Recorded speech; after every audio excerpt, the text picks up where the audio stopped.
Olá, estamos de volta para continuarmos as nossas reflexões filosóficas e neste vídeo eu irei falar um pouquinho sobre ética e política. Mas para darmos início ao assunto, eu queria fazer algumas reflexões. Em nosso dia a dia, nós temos que tomar decisões. A nossa vida é tomada de decisões. Elas dependem daquilo que consideramos bom, justo ou correto. Então as nossas decisões, elas dependem de alguns valores, alguns conhecimentos, algumas atitudes nossa que pode ser boas, justas, honestas ou não.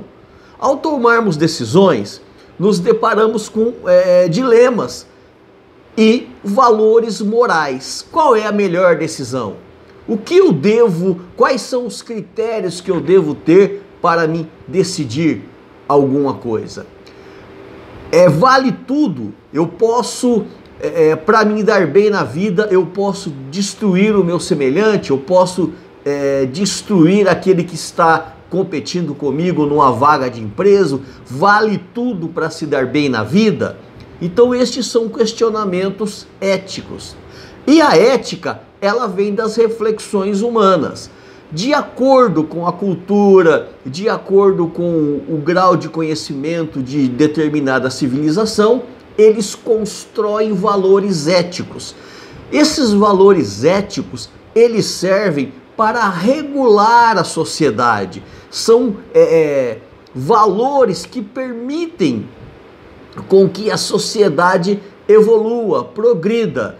Por quê? Se as sociedades de modo geral não tiverem valores éticos, nós entraríamos no estado de guerra de todos contra todos. Até mesmo as leis de determinado país, de determinado povo, de determinada cultura, elas seguem valores éticos. Basta nós analisarmos as leis brasileiras da década de 40, da década de 50, do século passado e analisarmos as leis de hoje. Elas são diferentes, as leis mudam de acordo com a mentalidade da sociedade. Aquilo que era ético na década de 40, 50, 60 já não é hoje. Então as leis, elas procuram se adaptar àquilo que a sociedade entende que são normas, que são atitudes coerentes para determinado povo em determinada época, em determinado período da história. A palavra ética, ela pode ser definida de várias maneiras. Não existe somente uma ética, mas existe éticas. Outro exemplo é a própria pronúncia da palavra. A palavra ethos, ela foi utilizada pelo grande escritor grego Homero, e ela designa os usos e costumes de determinado povo. Então a palavra grega ethos quer dizer caráter. Essa pronúncia era utilizada para representar os modos de agir de uma pessoa. Então Homero, nas suas escrituras, ele utilizava o termo ethos. Já Ésquilo, que foi um dos maiores escritores de tragédia grega, ele usava essa mesma palavra, mas de uma outra forma. Nos seus escritos estava ethos, que também designa a tradição, o sentimento que é habitual e corriqueiro de determinada sociedade. A palavra ethos, que significa costume, e pode ser aplicada a uma determinada sociedade. Então, o que nos rege são valores éticos.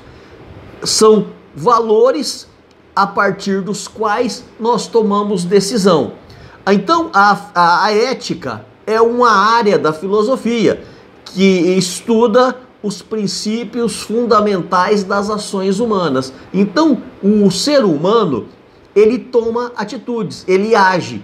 E essas ações, elas precisam ser pautadas por normas, valores e condutas éticas. Já em Platão e Aristóteles, a ética, ela se volta para a política. Para ambos, a política é o fim último de toda a vida humana. E o homem realiza o seu bem supremo a partir de boas ações, de vida racional e justa. E quais são as boas ações? Como deve ser a vida racional e justa? A partir de princípios éticos que nos permitem viver em sociedade. Isso quer dizer o quê? Que eu devo respeitar o meu semelhante. Para o grego, era fundamental a vida em sociedade. Somente dois tipos de pessoas não conviviam em sociedade.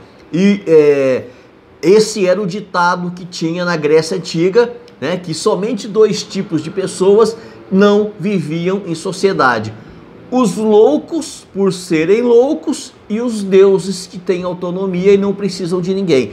Os demais, todas as outras pessoas, necessitam viver em sociedade. Então a vida em comum, a vida em sociedade, ela era mais importante para o grego do que a vida particular. Neste sentido, se desenvolveu a ética na política, de que o político ele tem que trabalhar para o bem da coletividade. A política é a arte de governar e governar bem para fazer as pessoas felizes. Então, essa concepção de ética em Aristóteles e Platão, ela se volta para a política. Quando nós votamos em algum político, nós esperamos dele certas atitudes. Ninguém vota num político desejando que ele roube, que ele não faça nada, que ele prejudique a coletividade. Pelo contrário, nós votamos desejando que ele faça um bom trabalho para que todos vivam bem, para o bem coletivo. Então existe uma ética política, é aquilo que se espera do político, que ele seja honesto, que ele seja trabalhe em benefício da sociedade. Existe a ética em todos os setores da sociedade, não somente na classe política, em todos os setores. Você, quando está na busca por um emprego, a pessoa te contrata, ela vai esperar de você princípios éticos, que você seja pontual no horário, que você trabalhe de acordo com as normas da empresa, e a empresa também, ela tem que preservar certos valores éticos em relação a você, respeito, dignidade. Então Platão, no seu livro A República, ele vai trabalhar a concepção da sociedade ideal e da sociedade ética. Para isso, ele vai dividir a alma humana, a psique humana, em três. Para Platão, o homem ele deve ter uma parte concupiscente, que é a parte do prazer, satisfação, a partir das necessidades e desejos do corpo.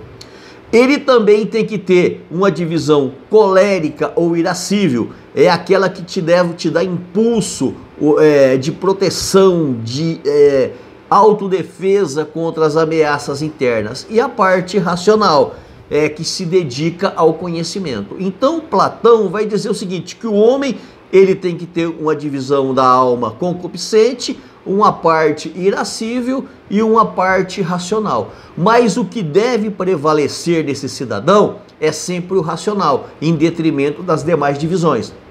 O sujeito que é dominado pela parte irascível ou pela parte concupiscente e a parte racional se torna a última, esse cidadão é um cidadão desequilibrado, é um cidadão antiético. Primeiro ele tem que ser racional, depois ele tem que ser irascível e concupiscente.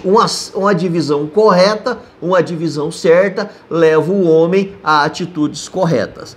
Da mesma forma, a sociedade ela deve dividir em três. Assim como a alma ela é dividida em três partes, a sociedade também deve ser dividida em três, principalmente a república. Quais são as três áreas que dão equilíbrio para a sociedade? Primeiro, a sociedade deve ter os camponeses, que são os trabalhadores manuais, os artesãos, os comerciantes, os produtores de alimento.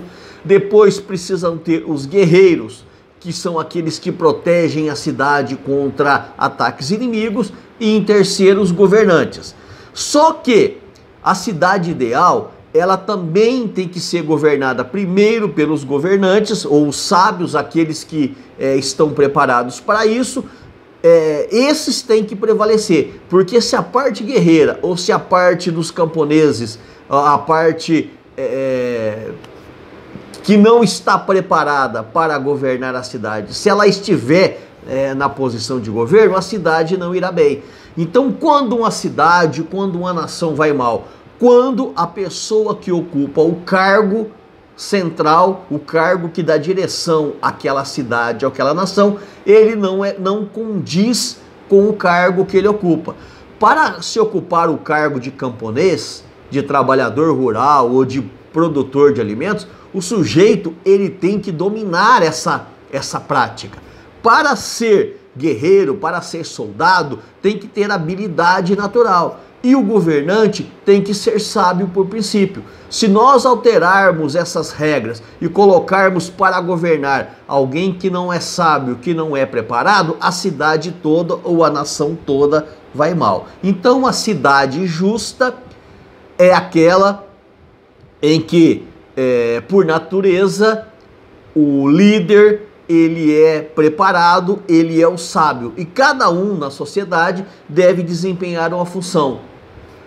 Cada um nasce com habilidade especial. Tem aqueles que nascem com habilidade de tocar instrumentos, tem aqueles que trabalham com habilidade de mexer com a terra, de fazer a terra produzir, tem aqueles que trabalham com as habilidades as mais diversas, e existe aqueles que têm a habilidade e a partir disso ele vai estudar e se preparar para governar. Então a verdadeira justiça realiza a unidade entre o bem individual e o bem coletivo.